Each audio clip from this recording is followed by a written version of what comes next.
Hello there, Snapchat enthusiasts. Welcome back to our channel, where we share valuable tips and tricks to enhance your Snapchat experience. In today's video, we'll be providing you with a step-by-step tutorial on how to report a bug into your subscription to Snapchat Plus.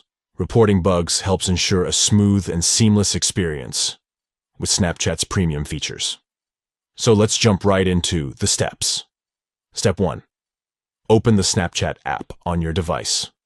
Look for the familiar yellow ghost icon on your home screen or in your app drawer and tap to open it.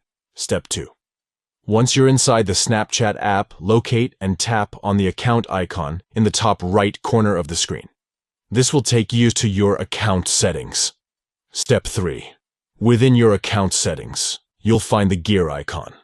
Tap on it to access the various options and preferences available in your Snapchat settings. Step 4. Scroll down until you come across the option labeled I spotted a bug.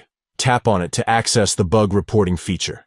Step 5. Inside the bug reporting menu, select Snapchat Plus to report a bug specifically related to your subscription to Snapchat Plus. Step 6. Write a specific report explaining the bug you encountered with your Snapchat Plus subscription. Be sure to provide detailed information about the issue you are facing. If necessary, you can include pictures to support your report by tapping on Add Attachments and selecting the relevant images. By following these steps, you can easily report a bug in your subscription to Snapchat Plus and ensure a seamless experience with its premium features. Thank you for watching, and we'll catch you in the next video.